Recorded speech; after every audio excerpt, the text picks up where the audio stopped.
Perhaps the most controversial selection in this year's draft came with the 26th pick. In desperate need at wideout in a receiver-heavy draft, the Packers instead elected to pick quarterback Jordan Love out of Utah State. A repeat of the 2005 draft, where Rodgers was chosen as Favre's successor. This led to the former green and gold gunslinger to say that he thinks that 12 will play somewhere else before ending his career. Now, we know that Rodgers is going to be the Packers quarterback for at least a couple more seasons. But it got us thinking, if the Packers did decide to give the reins over to Jordan Love in a couple of years, where would Rodgers play? The Niners like what they have in Jimmy G, but perhaps not enough to entertain signing a 42-year-old Tom Brady in the offseason. And if Rodgers becomes available in a couple of seasons, with Jimmy G not quite working out how Shanahan and company hope, the Niners are a perfect spot for Rodgers. Kyle Shanahan's use of formations and concepts has time after time shown he is one of the best offensive minds in football today. One of the most prevalent themes last season was his use of tight or bunch formations, with the Niners consistently lining up in two-back sets and clusters of receivers. These tight formations serve several purposes. They create additional run gaps, creating assignment problems that often force the defense to commit an eighth defender into the box. Big play threats and speed receivers can end up isolated against overmatched defenders when hidden inside tight formations. They create empty space on the perimeter and over the top of the defense, allowing them to attack the deep field and the sideline with speed. The use of these formations and creative run blocking force teams to sell out on the run, giving them huge big play potential, something that Rodgers specializes in. By designing formations and personnel groupings that force defenses to keep bigger, slower defenders on the field and close to the line of scrimmage, gives Shanahan a truly deadly play-action passing game. Check out this example where it all comes together. In Kittle's 61-yard touchdown against the Packers in Week 12, notice how all 11 Packer defenders are within 10 yards of the line of scrimmage, with all defenders on the strong side within 1 yard of the hash mark against a 3 tight end alignment. The Niners go play-action boot, with number 82 Ross Dwelley running an over route, and number 13 Richie James running a sift route, compacting the formation even more, negating the ability to pass rush. Typically, the strong side tight end would usually run a corner route here, completing that 3-level read for the quarterback. But Shanahan added a wrinkle here, knowing he's got a great route runner at tight end, running George Kittle on the corner post. Seeing the boot, Kevin Keene drifts wide, leaving Kittle plenty of space to attack the middle of the field on a beautiful double move, leaving only a pitch and catch for a long touchdown. Here's another example where Juszczyk motions into the backfield, creating a constricted formation that forces the Bengals to cram 10 defenders into the box. The Niners go play-action zone left boot. As the Bengals scramble to recover for the roll right, the speedster Goodwin, who lined up hidden inside in what starts out as a bunch formation, is able to slip undetected through the defense for a wide-open touchdown. Rodgers would easily be Shanahan's most talented arm, and you'd have to think the run game and defense will still be built up enough to take pressure off number 12 for deep playoff runs. While it wasn't Jimmy G's fault that Patrick Mahomes put together one of the greatest fourth quarters of all time in the Super Bowl, he had a few missed opportunities that provide costly, most notably the overthrow to Emmanuel Sanders. There's every reason to believe that Garoppolo will continue to improve with another season under Coach Shanahan. After all, he started a full season for the first time last year. But if the 49ers fail to go back to the Super Bowl next season, Garoppolo's seat will be a little hotter. San Francisco can move on from Jimmy G next offseason with very little in terms of dead money.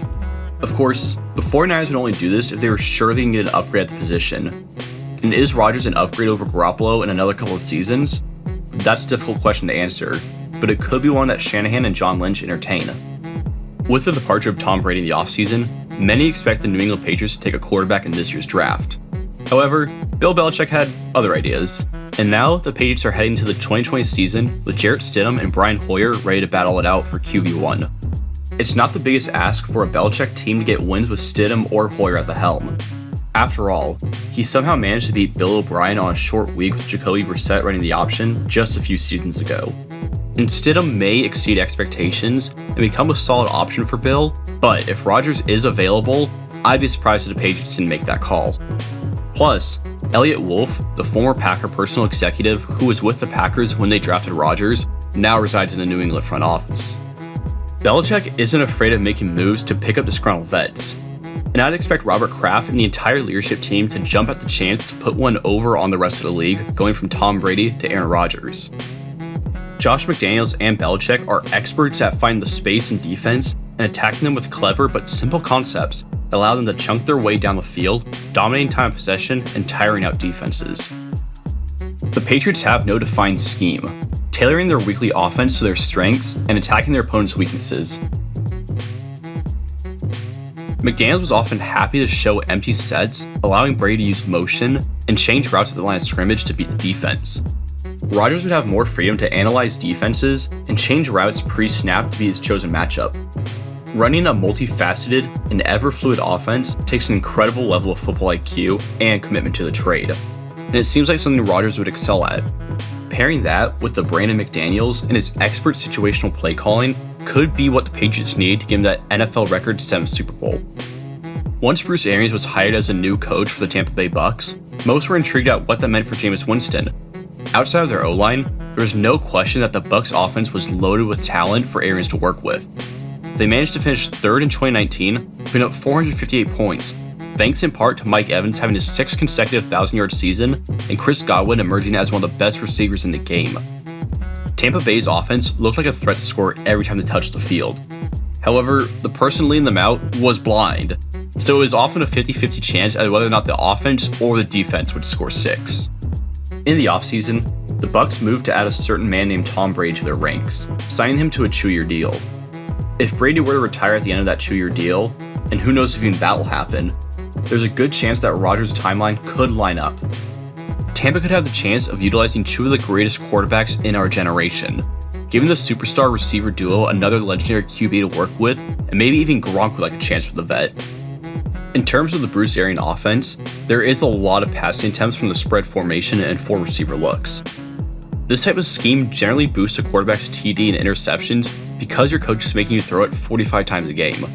But it allows a quarterback to sit back in the gun, read the defense for 2 seconds, find the space, and get the ball out, something that both Brady and Rodgers have done exceptionally well throughout their careers. However, it will be interesting to see if Brady's arm will last throwing the vertical concept Bruce Arians loves to run.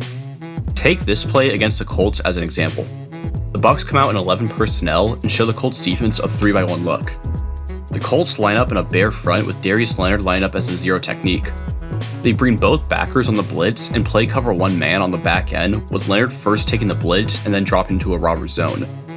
The Bucs are running one of their vert concepts as they did so often. The 1 and 2 wideouts on the strong side run a post corner concept, and the 3, Cameron Brate, runs straight up the seam. The backside receiver will then run a drag or some form of a crosser. This allows you to get your fastest receiver one-on-one running laterally across the field into space, a recipe for a high percentage throw with big play potential. The read on this play goes from left to right. Jameis should read the post corner concept early pre-snap, then the seam, then the backside drag. First things first, Cameron Brate is open up the seam the second the ball is snapped, and the entirety of the play. Jameis looks at him, but doesn't see him. That's a first down and easy 20 yards missed. Then, feeling the pressure, he tries to go to his backside crosser, but double clutches the ball, throwing it late with a horribly contorted body straight to a backpedaling Darius Leonard, turning a red zone opportunity into 6 for the defense. Even if we give him the benefit of the doubt here and say Perriman's crosser was the hot read, it's still a horrible throw and one that Rodgers won't miss. It's probably fair to assume that Rodgers, or Brady for that matter, will throw 70 to 80% less INTs than Jameis this past season. Their ability to anticipate and make throws that Jameis struggled with will easily expand their offense potential with a beastly receiver on each side of him. Rodgers could turn Tampa into a record-setting machine. These are a couple of potential landing spots we could see as good fits for A-Rod, should he become available. However, no one ever really knows what's going to happen in the NFL. He could head back to his home state of California but for the Rams and Sean McVay, or could follow in the footsteps of his predecessor and play for a division rival. Maybe even take his talents to New Orleans if Drew Brees is retired by then. Let us know in the comments what you think about our picks and where do you see Rodgers playing his last seasons. Thanks for watching. Make sure to check out our breakdown on 2020 draftees J.K. Dobbins, Joe Burrow, and Chase Claypool.